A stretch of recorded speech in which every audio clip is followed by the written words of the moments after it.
Hi everybody and welcome to the Mental Toughness and Body Show.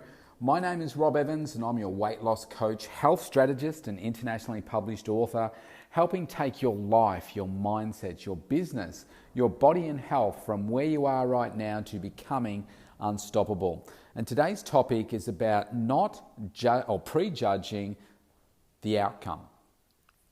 Now, I'm going to tell you a little story about this, a couple of little stories actually, but I think this is really a great topic because we can really judge a book by its cover, and I think that can be quite dangerous. Now, I was brought up in quite a judgmental household, and if my parents were still alive and we were having this discussion, they would probably dispute that. But I can remember growing up that there was always a lot of judgment about different people and different discussions, and I guess some of it's gossip and some of it's just being judgmental. And unfortunately, a lot of that wore off on me. And it's something that I have to be really conscious of now when I'm working with people, that I don't do that because it's really dangerous. And if I use a simple example here, it can really influence the way that you treat others and the way that you also get treated. So I believe that you need to treat people the way that you're treated. I mean, that's just the philosophy that I live by.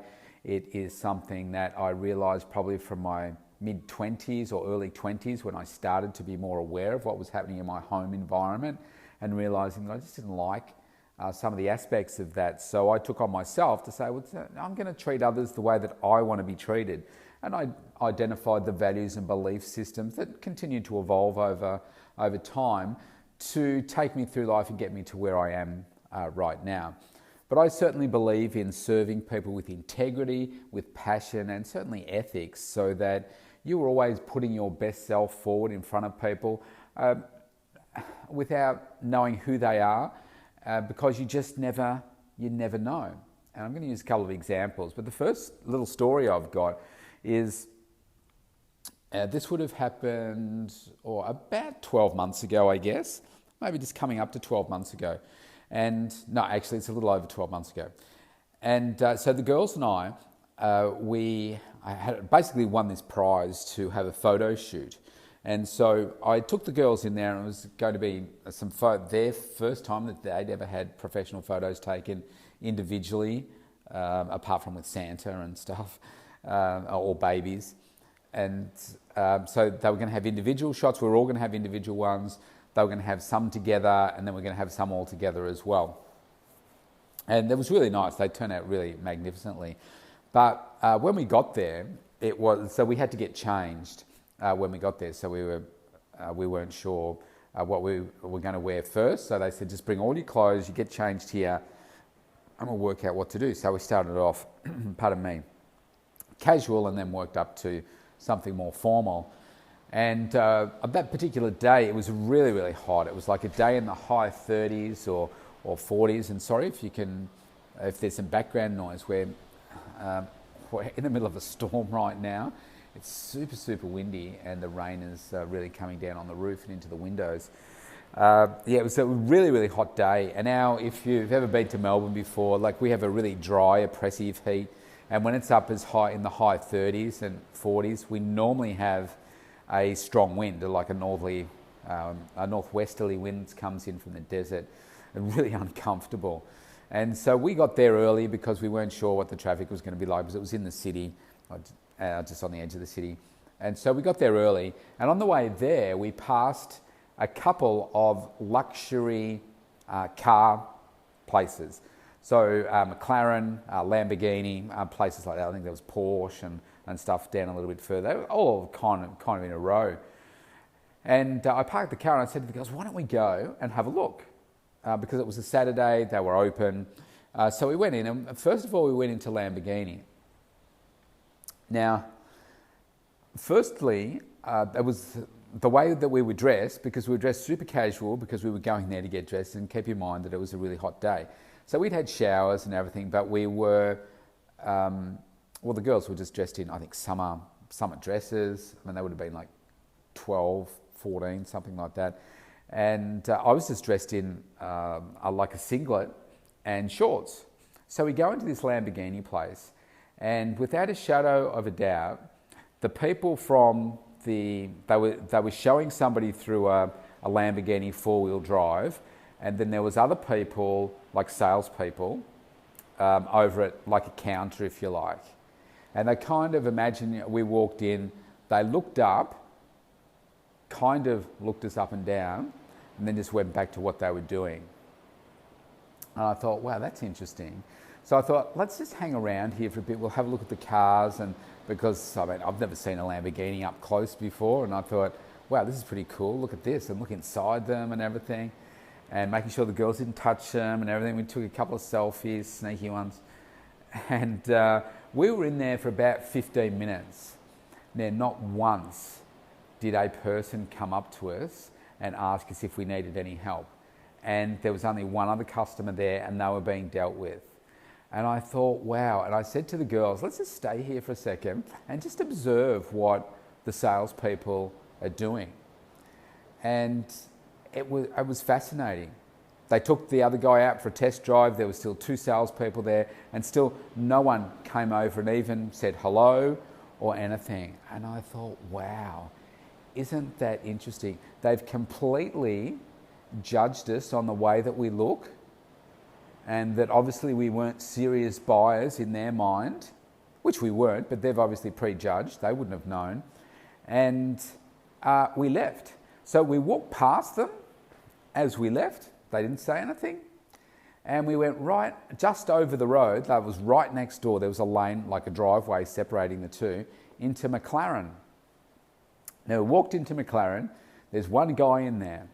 They had a much better showroom. They had more cars in there. And like I've never seen a McLaren before, apart from the Formula One McLarens.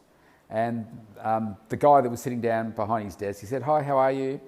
And yeah, I said, "Good, thanks." And I said to him, "Look, do you mind if we just have a look around?" And he said, "No, that's fine." And so we were having a look around, and some of the cars were open. And I had a look in and everything. And I went over to the guy, and I said, "Look, do you mind if..." Actually, no, the cars weren't open. I think the window might have been down. I said, "Look, do you mind if I took a photo with my daughters, like standing next to a car?" And he said to me, "Oh, do they want to sit in it?" And I said, "Yes, they do." I didn't even ask them. I said, yes, they would. So they got to sit in this car. It's like over $600,000 worth of motor vehicle. And then I had a seat in it, and we took photos and everything. And it's like, man, I'm sitting in this thing and thinking, how is there $600,000 worth of vehicle here? But anyway, I got talking to the guy, and he was super, super friendly. And I said, "Hey, which is this, the most expensive one here?" And he said, "Oh, it's that one over there." He said, "That's $638,000. I said, "Oh, right, I'm going to go get a photo of that." And I was talking about, how they go about marketing them and selling them and all that kind of stuff. And he was super, super friendly. And I told him the story of what happened over at Lamborghini. And he just shook his head. Now, this guy had no idea that he didn't try and, sell me the vehicle or anything like that. People that are interested in those sorts of vehicles are probably going to go straight up and say, "Look, can I take this for a test drive, or can I, give me some details about it?" And I got talking to him about the Formula One McLarens, and I think it was coming up in a couple of months' time. And he said, yeah, he sold one there last year. And it's like, really? During the Grand Prix, he sold a McLaren, $500,000 worth of a vehicle. And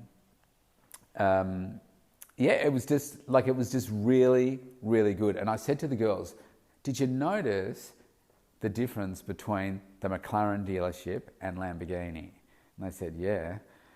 And he went out of his way to spend time with us, to let the kids sit in there. He was joking around with them and with me, and we just had a really good time. So we had a really wow experience in there, because it's like, wow, how often do you get to sit in a car that's worth $500,000? And Lamborghini, they wouldn't have had anything to do with this. And so what's the experience that I took away from that? If I look, me personally, I don't see the value in spending that much money in a car. I think that's kind of sinful to be spending that much money on a car. But if I was ever in the position of wanting to do that, where do you think I'm going to go? I'm going to go to McLaren because of that guy and the experience, and because he treated me like a person, as opposed to prejudging me because I was in shorts and singlet. I was in exactly the same clothes from Lamborghini to McLaren, but he gave me much more of a people experience. And so I think this is where we've got to be careful and think, when we're working with people and when we're establishing relationships, we're all equally human. We might have different colour, skin, and different beliefs and values and everything, but we are all equally as human as each other. But we don't always treat each other that way, do we? And where's another good example of that? Imagine you had an event and sitting in the front row is this guy that's just wearing jeans, some shoes, just a business shirt that is, undone to, a couple of buttons and whatever. They're an old person, beard, silver hair. They're sitting in the front row and they're surrounded by people that are in suits and ties and dressed really professionally. And you could quite easily prejudge and say, well, I don't want to talk to that person that's in the jeans and the business shirt.